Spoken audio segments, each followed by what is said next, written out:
Government లాస్లో పోయా కానీ LIC డబ్బులు ఇచ్చి కాపాడింది. అలాగే నేషనలైజ్డ్ బ్యాంక్స్ చాలా మందికి తెలియని విషయం ఏంటంటే, మేమందరం ఎంపీలుగా ఉన్నప్పుడు 2008లో మొత్తం ప్రపంచం అంతా కూలిపోయింది.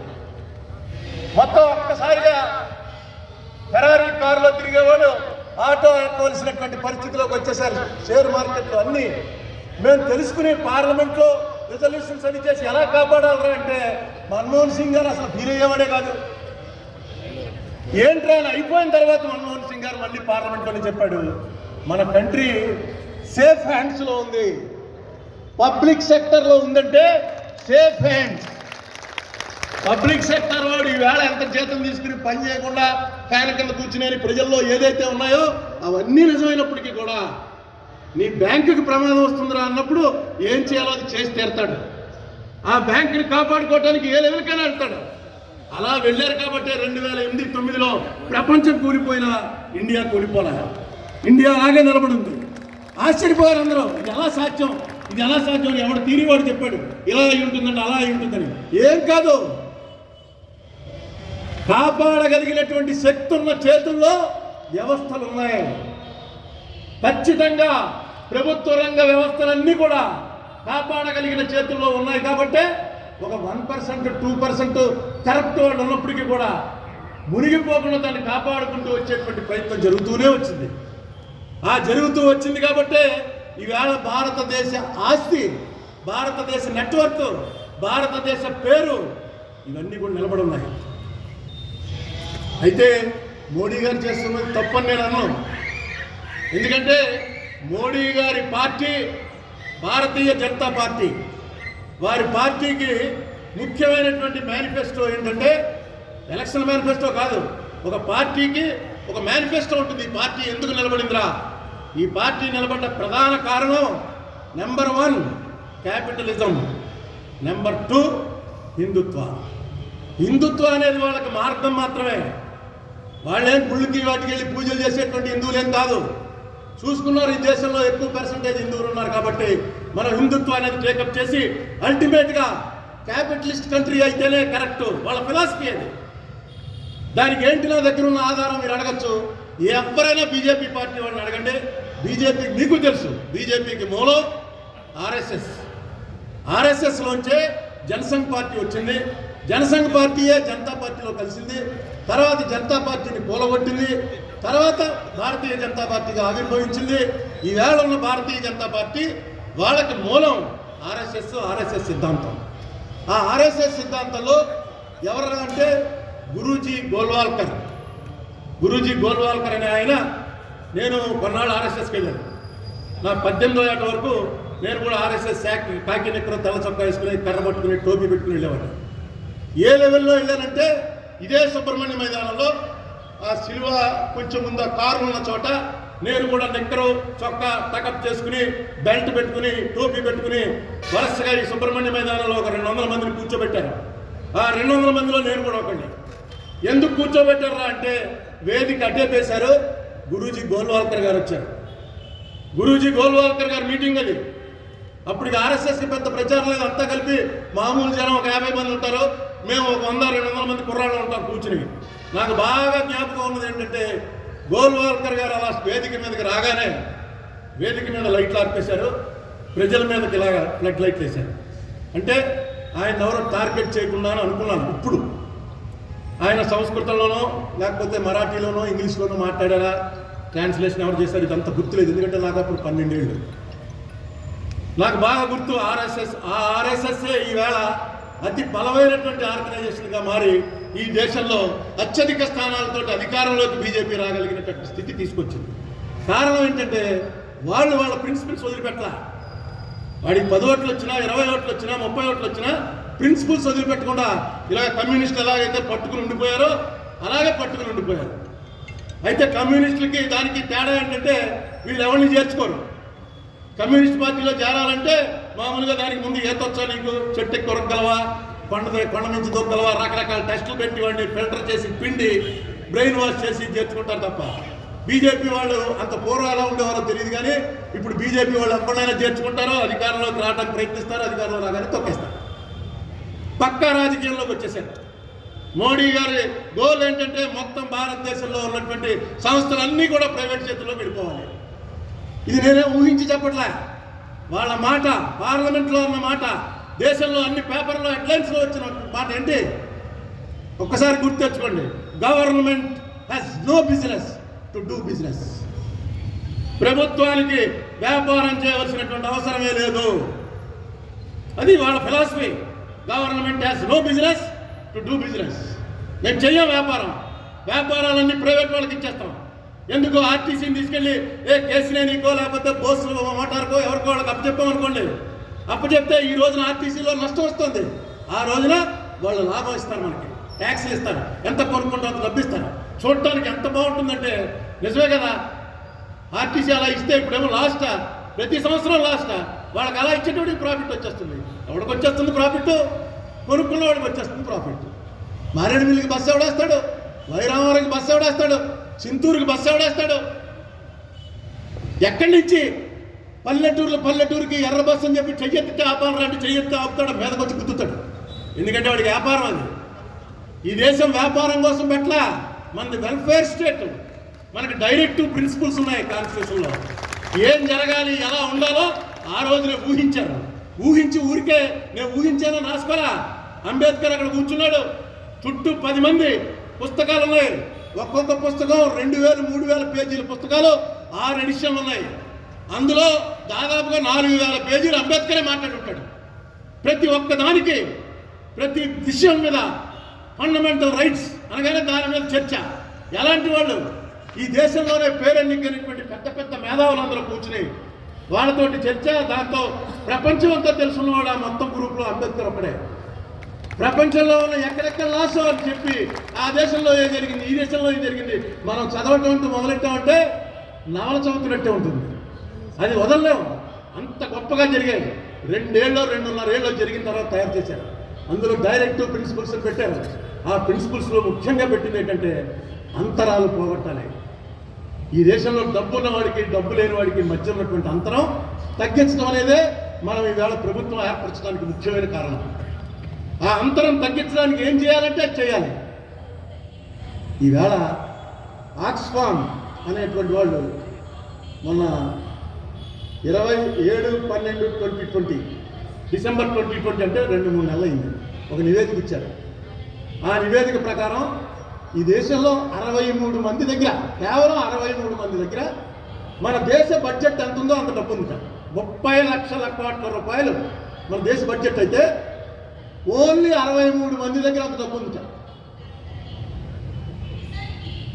ఇంకొక లెక్క ఏం చెప్పారంటే 1% 1% జనాభా దగ్గర, అంటే మన 130 కోట్లలో 1,30,00,000 జనాభా దగ్గర ఉన్న డబ్బులు లెక్కేస్తే 42.5%, 100 రూపాయల్లో 42 రూపాయల నర, 42.5 కేవలం 1% దగ్గరే ఉంది. 50% దగ్గర 2.8, 2 రూపాయల 80 పైసలు 50% జనాభా దగ్గర ఉన్నాయి.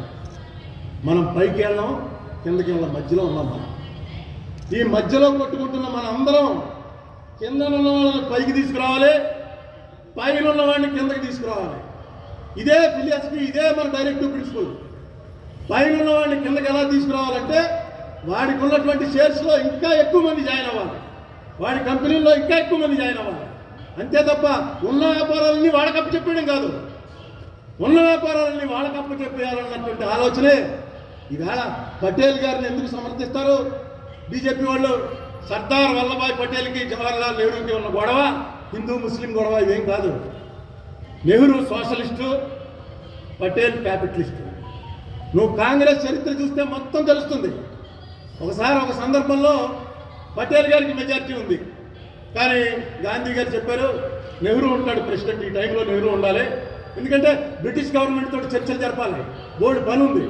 గాంధీ గారు చెప్పారు నెహ్రూ ఉంటాడు, నువ్వే వెళ్ళి నెహ్రూ పేరు ప్రపోజ్ చేయి, యునానిమస్గా నెహ్రూని ప్రెసిడెంట్ ఆఫ్ ఏఐసిసి చేయాలి అన్నాడు. ఇంకా నేను గాంధీని ఎవరు కాదనలేరు. అప్పుడు పటేల్ గారు వచ్చి స్పీచ్ ఇచ్చాడు. ఆ స్పీచ్లో క్లియర్గా చెప్పాడు, ఈవేళ నేను నెహ్రూని సపోర్ట్ చేస్తున్నానంటే ఈ దేశం కోసం, దేశానికి స్వాతంత్రం రావడం కోసం నాకన్నా నెహ్రూ అయితే బెటర్ అని గాంధీ చెప్పాడు కాబట్టి సపోర్ట్ చేస్తున్నాను, కానీ నెహ్రూ బుర్రలో ఉన్నాయే అందరూ సమానంగా బతకాలని, ఆ ఐడియా నేను సపోర్ట్ చేయట్లే. నెహ్రూ బుర్రలో ఉందే భూ సంస్కరణలు తీసుకొచ్చి భూమి లేని నిరుపేదలకు భూములు పంచాలని, ఆ ఐడియా నేను సపోర్ట్ చేయట్లే. ఇలాంటి ఐడియాలు ఏవైతే నెహ్రూ ఐడియాలు ఉన్నాయో నేను ఈవేళ అతన్ని సమర్థిస్తుంటే ఆ ఐడియాలను కానీ సమర్థిస్తున్నాడు అనుకుంటారేమో. కాదు, ఓన్లీ ఈ దేశానికి స్వాతంత్రం రావడం కోసం నేను నెహ్రూని సపోర్ట్ చేస్తున్నాను. ఏమి దాచుకోలే ఆయన, ఖచ్చితంగా చెప్పేశాడు క్యాపిటలిస్టిక్ సొసైటీ మంచిది అని. తప్పులేదు, ఎందుకంటే ఎవరి ఫిలాసఫీ వాళ్ళది. నేను ఈవేళ ఏమంటానంటే మీరు డైరెక్ట్గా చెప్పండి, ఇదిగో ఇలా ఈ చేయడం వల్ల ఎంత బెనిఫిట్ ఉంది, come on come out with white paper. ఆ వైట్ పేపర్ మీద డిస్కషన్ పెట్టండి. ఇందిరాగాంధీ బ్యాంకుల్ని నేషనలైజ్ చేసిందంటే ఎలా చేసింది? వాళ్ళ బ్యాంకు నేషనలైజేషన్. తనకి బ్యాంక్ నేషనలైజేషన్ అన్న మాట అనగానే కాంగ్రెస్ చీలిపోయింది. మొరార్జీ దేశాయ్ గారి నేతృత్వంలో వేరే అయిపోయింది కాంగ్రెస్. ఈవిడికి ఎలాగైనా చేయాలని అనుమానం, చేయగలనా లేదా? మా జనం నా వెనకాల ఉంటారా ఉండరా? జనాలకు ఏం తెలుసు బ్యాంకుల నేషనలైజేషన్ ఏమిటని ఆలోచించి అప్పుడే జాకీర్ హుస్సేన్ గారని ప్రెసిడెంట్ ఆఫ్ ఇండియా చచ్చిపోతే వివి గిరి గారు వైస్ ప్రెసిడెంట్ అయ్యాడు. వివి గిరి గారి టైం ఇంకా 4 రోజుల్లో అయిపోతున్నారుగా వెళ్ళి వివి గిరి గారి చేత ఒక ఆర్డినెన్స్ మీద సంతకం పెట్టించేసింది, బ్యాంకులు నేషనలైజ్ చేస్తాం. ఆ ఆర్డినెన్స్ కోర్టులో ఛాలెంజ్ చేస్తే కోర్టు కొట్టేసింది, చేయడానికి లేదు ఇందిరాగాంధీకి. కానీ అక్కడితో వదలరా ఇందిరాగాంధీ. కాంగ్రెస్ అఫీషియల్ క్యాండిడేట్ సంజీవ్ రెడ్డి గారు ప్రెసిడెంట్గా నిలబడితే గిరి గారిని కూడా నామినేషన్ అయ్యింది. గిరి గారు ఇదేంటమ్మా కాంగ్రెస్ క్యాండిడేట్ సంజీవ్ రెడ్డి, నేనేంటి ఎవరి క్యాండిడేట్? నేను అపోజిషన్ క్యాండిడేట్ ఇంకో ఆయన ఉన్నాడు దేశ్ముఖ్, నేనేంటి నేను ప్రెసిడెంట్ ఆఫ్ ఇండియాకి పోటీ చేయడం ఏంటి? ఎలాగ కాంగ్రెస్ వాళ్ళంతా సంజీవ్ రెడ్డికి వేస్తారంటే కాదులే చెయ్యండి. వేసిన తర్వాత సరిగ్గా కౌంటింగ్ అవుతుంది. సంజీవ్ రెడ్డి గారికి ఫస్ట్ కౌంట్లో హైయెస్ట్ ఓట్లు వచ్చాయి. దేశ్ముఖ్ గారు ఎలిమినేట్ అయిపోయాడు. ఇందిరాగాంధీ గారును డిపి మిశ్రా అని ఒక ఆయన ఉండేవాడు, మధ్యప్రదేశ్ చీఫ్ మినిస్టర్ చేశాడు. బ్రజేష్ మిశ్రా అని పేరు విన్నారు కదా, వాజ్పేయి గారి దగ్గర పిఏగా ఉండేవాడు, పిఎస్గా. అతని తండ్రి. ఆయనను ఈవిడ కూర్చుంటే ఆయన అడిగాడు, ఈవిడ అడిగింది సార్ పోయింది వివి గిరిది, ఇప్పుడు ఏం చేయాలి అందుట. ఏముంది కౌంట్ అయిపోయింది కదా, ఫస్ట్ కౌంట్లో సంజీవ్ రెడ్డికి మెజార్టీ వచ్చింది అంటే ఆయన అంటే చేసేదే ఉంది, మనం వెళ్ళి చీఫ్ జస్టిస్కి ఇవ్వాలనుకుంటాను రాజీనామా, ఇంకా ప్రెసిడెంట్ లేడు కదా, అయినా కంగారు ఏముంది వేళ జరిగిన తర్వాత రేపు ఆలోచిద్దాం, ఇంకేముంది తెలిసిపోయింది అయిపోయింది, మనం ఏం చేయలేము ఇంకా. తక్కువ దేశ్ముఖ్ గారు ఎవడైతే ఎలిమినేట్ అయ్యాడో ఆయన సెకండ్ ఓట్లన్నీ వచ్చి గిరికి పడ్డాయి. మీకు బాగా తెలుస్తుంది ఎమ్మెల్సీ గారికి బాగా తెలుస్తాయి సెకండ్ ఓట్స్ ఎలా ఉంటుందని. తక్కువని గిరిగారు లెక్కేశాడు. ఆ వేళ గిరిగారు ఇండిపెండెంట్గా కనుక లెక్కకపోతే ఈ దేశంలో అసలు నేషనలైజేషన్ లేదు. ఆవేళే దెబ్బతినేసాం. నేషనలైజేషన్ అయిన తర్వాత తెలిసింది మనకి నేషనలైజేషన్ వల్ల ఎన్ని బెనిఫిట్స్ జరుగుతాయో. బ్యాంక్ అంటే అలా దూరం నుంచి చూడటమే తప్ప బ్యాంక్ దగ్గరికి వెళ్ళడానికి కూడా షాక్ కొడుతుంది రానంత భయపడే వ్యక్తులు బ్యాంకు లోపలికి వెళ్ళి అకౌంట్లు ఓపెన్ చేసి అప్పులు తీసుకుని వ్యాపారాలు చేసి బ్రహ్మాండంగా సంపాదించారు. ఈ రాజమండ్రిలో చూడండి, ఈవేళ ఒక 10 కోట్లు 20 కోట్ల ఆదాయం లేకపోతే 10-20 కోట్ల రూపాయల ఆస్తులు దాటిన వాళ్ళ లిస్టు తయారు చేసి ఆ లిస్టు పట్టుకుని ఏళ్లలో తాతల తండ్రుల నుంచి ఎంతమందికి ఉన్నారో ఆస్తులను చూడండి, ఒకడో ఇద్దరు ఉంటారు. 100కి 95 మంది 96 మంది వాడు సొంతంగా సంపాదించుకున్నాడు, వాడు సొంతంగా పైకి వచ్చాడు. కారణం ఏంటంటే ఆ ఎన్వైరన్మెంట్ క్రియేట్ అయింది, ఆ రకమైనటువంటి వాతావరణం క్రియేట్ చేయగలిగాం. ఆ వాతావరణం క్రియేట్ చేశారు కాబట్టి ఎంతోమంది చిన్నవాళ్ళు చాలా పెద్దవాళ్ళు అయ్యారు. కొంతమంది పెద్దవాళ్ళు చిన్నవాళ్ళు అవుతారు, సైకిల్ తప్పదు. ఈవేళ ఆ వాతావరణాన్ని డిస్టర్బ్ చేసేటువంటి ప్రయత్నం జరుగుతుంది. ఆ డిస్టర్బెన్స్లో కూడా ఎలా ఉంటుందంటే డబ్బంతా ఎవరి దగ్గర ఉంటే వాడేరా రాజు. ఆదాని అంబానీ ఇద్దరు మనవాళ్ళే టాప్లో ఉన్నారు. వీళ్ళిద్దరిని ఇంకా టాప్ చేద్దాం. మొత్తం భారతదేశంలో ఉన్నటువంటి వెల్త్ అంతా కూడా మన గుజరాత్లో మనవాళ్ళ దగ్గర ఉంటే ఎప్పుడు ఏ ఎలక్షన్ అయినా మందే అనేటువంటి ఆలోచన కూడా వచ్చిందేమో అని అనుమానం వస్తుంది. కారణం గంగవరంలో ఇది కూడా ఇందాక దేశాయ్ గారు పంపాడు. గంగవరంలో పోర్టు, అందులో మనకి 10% వాటా ఉంది. ఇంకో రాజుగారు ఉన్నారు, ఆ రాజుగారు అనుకుంటాను ఆ పోర్టు. అది మొన్న ఆదానికి రాజుగారు అమ్మేశాడు. మరి ఏమైనా ప్రెజర్ తెచ్చారో లేకపోతే ఆయనకే మంచి లాభం వస్తుందని అమ్మేశాడో నాకు తెలీదు. అమ్మేశాడు ఆయన. అందులో 10% మంది. ఆ 10%లో ఎంచేత వచ్చిందంటే 1800 ఎకరాల భూమి ఆ పోర్టుకి గవర్నమెంట్ ఆఫ్ ఆంధ్రప్రదేశ్ అంటే నువ్వు నేను మనందరం కలిసి ఇచ్చిన భూమి 1800 ఎకరాల భూమి. ఆ 1800 ఎకరాల భూమికి ఎంత రేటు కట్టారు తెలుసండి? ఆఫీసర్లు అందరూ కలిసి కట్టిన రేటు 45 నుంచి 60 లక్షల వరకు రిజిస్ట్రేషన్ ఉంది కాబట్టి వాల్యూ ₹1,00,00,000 నుంచి ₹1,50,00,000 వరకు లెక్క వస్తుంది అని చెప్పి వాళ్ళు తయారు చేశారు. ఈ ప్రకారంగా మనం వాడి దగ్గర తీసుకోవాలి. ఆదాని దగ్గర తీసుకునే దమ్ములు ఉన్నాయా? మోడీ ఊరుకుంటాడా? మోడీ అమిత్ షా చెప్తారు ఇచ్చేయని. ఏ రేటుకి ఇచ్చారు తెలుసా మీకు? ఎకరం 9 లక్షల రూపాయలకి ఇచ్చారు. ఎకరం 9 లక్షల రూపాయలు చొప్పున అసలు ఎక్కడైనా దొరుకుతుందా మనకి? ప్రపంచంలో ఎక్కడైనా విన్నావా? ఎకరం 9 లక్షల రూపాయల చొప్పున పోర్టుకి సంబంధించింది 1800 ఎకరాల మొత్తం ఇచ్చేసాం. ఇచ్చేసి 10,000 కోట్ల రూపాయల ఆదాయం వస్తుంది 10వ ఏట నుంచి అంచనా వేసినటువంటి వ్యాపారాన్ని 650 కోట్లకి మొత్తం ఇచ్చేసాం మన స్టేట్లో. మన జగన్మోహన్ రెడ్డి గారు వచ్చాక ఇవ్వక తప్పని పరిస్థితులు. ఒక్కసారి కనుక ప్రతిఘటన అనేది జరగకపోయిందా ఇక మొత్తం లాక్కుంటారు అన్నీ. ఎల్ఐసి జోలికే వచ్చారంటే ఒక్క కారణం కూడా చూపించలేరు ఎల్ఐసిని. ఎందుకు ఎల్ఐసిని నువ్వు నేషనలైజ్ చేస్తూ వదిలేసి ప్రైవేటైజ్ చేస్తున్నావు అంటే ఒక్క కారణం కూడా చూపించలేరు. అంటే ఒకే ఒకటి మాట్లాడి చెప్పేది, government has no business to do business. బ్యాంకులు తీసేసుకుంటారట, ఎల్ఐసి తీసేసుకుంటారట. ఈ దేశంలో ఉన్నటువంటి వ్యాపారాలు ఏవైతే ఉన్నాయో ఆర్టీసీ ఇవేం ఆగో, అన్నీ ఒకదాని తర్వాత ఒకటి ప్రైవేట్ చేతుల్లోకి వెళ్ళిపోతాయి. ప్రైవేట్ చేతుల్లోకి వెళ్ళిపోయాక మళ్ళీ బ్రిటిష్ రోజులే వస్తాయి. డబ్బున్నవాడు ఉంటాడు, అడుక్కునేవాడు ఉంటాడు. మిడిల్ క్లాస్ ఉండదు. పేదవాడు గొప్పవాడయ్యే అవకాశమే లేదు నీకు. నువ్వేమన్నా ప్రైవేట్ బస్సు కొనుక్కొని తిప్పగలవా? ఇప్పుడు ఎంతోమంది తిప్పుతున్నారు. ఓ బస్సు కొనుక్కొని తిప్పగలవా? బస్సు కొనుక్కొని తిప్పాలంటే అక్కడ ఉన్నటువంటి షావుకారు ఆబానియో అందానియో ఎవరుంటారో వాళ్ళ పర్మిషన్లో నడుపుకోవాలి. వాళ్ళైతే వాళ్ళ దగ్గర డ్రైవర్గా చేరాలి. నువ్వు మంచి ఎక్స్పర్ట్ అయితే వాళ్ళ దగ్గర అకౌంటెంట్గా పెట్టుకుంటారు. వాళ్ళదే నడుస్తుంది. నీ సొంతంగా స్వయం కృషితోటి పైకి వచ్చే ప్రయత్నాలు నువ్వు చేయడానికి అవకాశం లేని పరిస్థితి వస్తుంది. కాదు ఇంతకన్నా మంచిది అనుకుంటున్నావు, పార్లమెంట్లో చర్చ పెట్టు. పార్లమెంట్లో ఇందిరాగాంధీ ఎలాగైతే కాన్స్టిట్యూషనల్ అమెండ్మెంట్ చేసి బ్యాంకులను నేషనలైజ్ చేసిందో అమెండ్మెంట్ చేసింది. తర్వాత పూర్తి మెజార్టీతో 71లో గెలిచిన తర్వాత 75లోనో 76లోనో కాన్స్టిట్యూషనల్ అమెండ్మెంట్ చేసి నేషనలైజ్ చేసింది. నువ్వు కూడా చేయి. కాన్స్టిట్యూషనల్ అమెండ్మెంట్ చేసి ప్రైవేటైజ్ చేయి. కూర్చో, అన్ని పార్టీలు పిలువు, చూద్దాం. ఇక్కడ చంద్రబాబు నాయుడు గారు సపోర్ట్ చేస్తాడా, జగన్మోహన్ రెడ్డి గారు సపోర్ట్ చేస్తాడా, పవన్ కళ్యాణ్ గారు సపోర్ట్ చేస్తాడా, ఎవరు సపోర్ట్ చేస్తారో చేస్తే ఏం చెప్తారు జనాలకి? ఈ ఒక్క విషయం మనం మర్చిపోకూడదు. నేను అదే మీ మనుషులు వస్తే చెప్పింది. ఈ యూనియన్ లీడర్స్ వస్తే మీరు మాట్లాడుకోవడం కాదు, దీనివల్ల జరిగేటువంటి నష్టం. ఈ ఆంధ్రాలోనే ఇప్పుడంతా నెట్ ఎలా పెట్టి కొట్టేస్తే తెలిసిపోతుంది. ఇక్కడే మన రాష్ట్రంలో మీ ఎల్ఐసి ద్వారా జనాల దగ్గరికి వెళ్ళి తీసుకొచ్చినటువంటి డబ్బులతోటి ఎన్ని ప్రాజెక్టులు చేపట్టారో, ఎన్ని కోట్లు ఇక్కడ ఖర్చు పెట్టారో, వాటి మీ వడ్డీ ఎంత తీసుకున్నారో, అదే బయట బ్యాంకులో తీసుకుంటే ఎంత వడ్డీ అవుతుంది? ఆ ఎల్ఐసియే లేకపోతే నీకు రోడ్డు ఉందా, నీకు బ్రిడ్జ్ ఉందా, నీకు ఆనకట్టు ఉందా, ఇవన్నీ ఎక్కడి నుంచి వచ్చాయి అని చెప్పగలిగే పరిస్థితిలో ప్రతి కార్మికుడు అవుతాడో అప్పుడు ఇదేమైనా ఆగడానికి అవకాశం ఉంటుంది. మీకు పెద్ద గొప్పవాళ్ళు అంబానీ అదానీ దగ్గర ఉంటే వాళ్ళ దగ్గర వచ్చే ట్యాక్స్ అంటే ఇదిగో నన్ను పంపించారు, నాకు మీ ఎల్ఐసి వాళ్ళే పంపించారు. ఎకనామిక్ సర్వే రిపోర్టు ఎల్ఐసి 31/2022 అంటే మొన్న జనవరి 31వ తారీఖున ఇచ్చినటువంటి economic survey report Nirmala Sitharaman గారు తీసుకొచ్చి ఫ్లోర్ చేశారే. ఆ రిపోర్ట్లో ఏమనుంది? 256 public sector units, central public sector units 256 units కలిపి 93,295 కోట్ల రూపాయల లాభం వచ్చింది.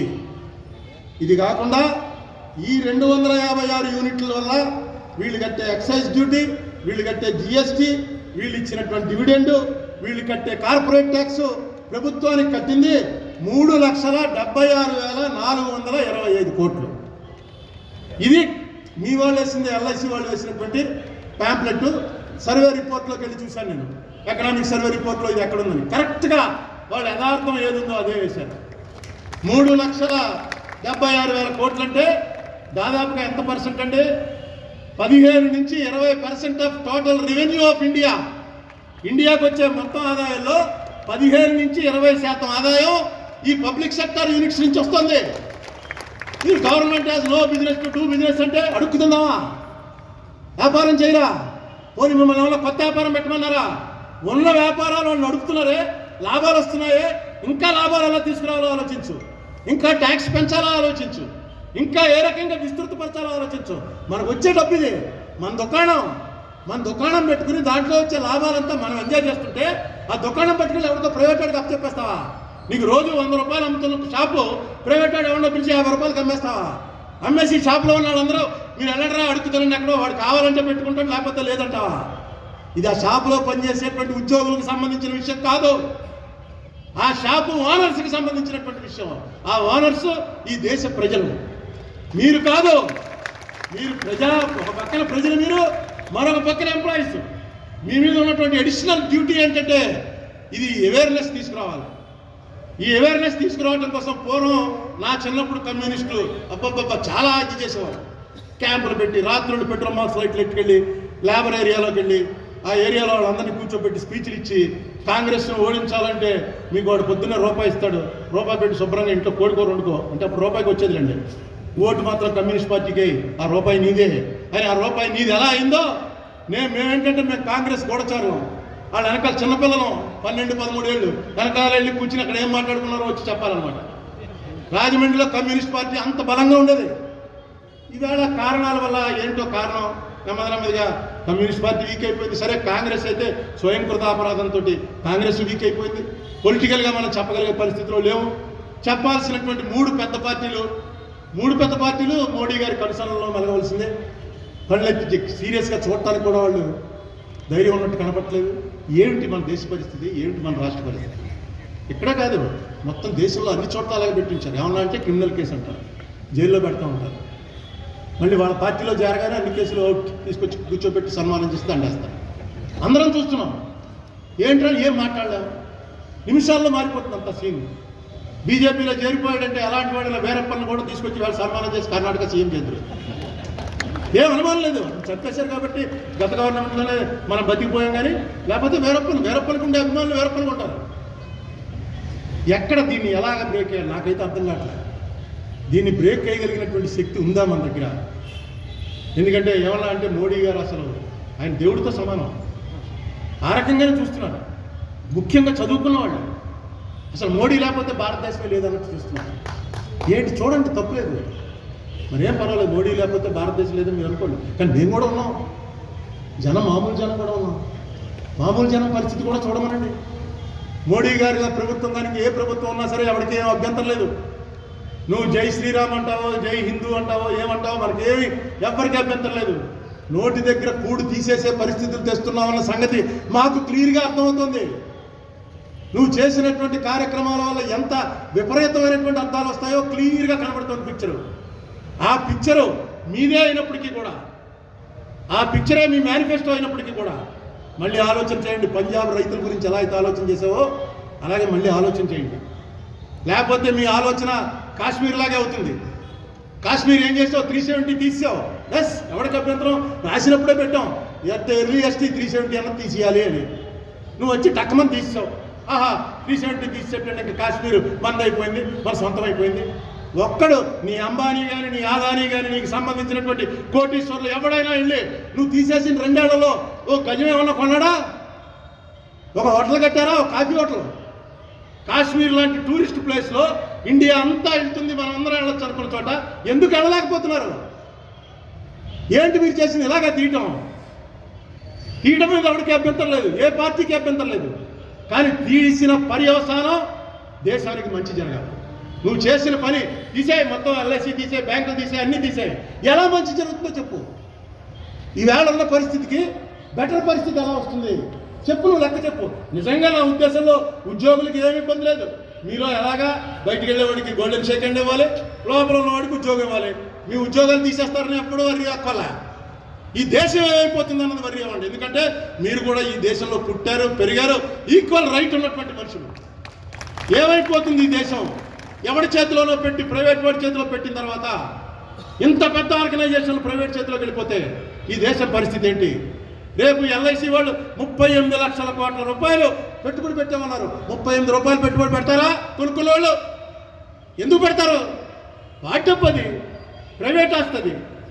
ఈ చిన్న ప్రశ్నకి సమాధానం చెప్పగలుగుంటే డెఫినెట్గా పబ్లిక్లో నీకు సపోర్ట్ కూడా రావచ్చు, పబ్లిక్లో అవేర్నెస్ రావచ్చు.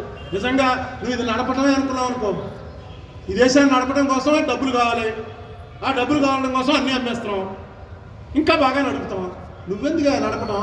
మన దేశ రెవెన్యూ ఏమో 19,76,000 కోట్లు మన భారతదేశ రెవెన్యూ. గూగుల్లో ఉంది కదా, మనం రోజు కొడుతుంటాం, దాని రెవెన్యూ 19,25,270 కోట్లు. దీనికి దానికి ఒక 15 లక్షల కోట్లు తేడా అంతే.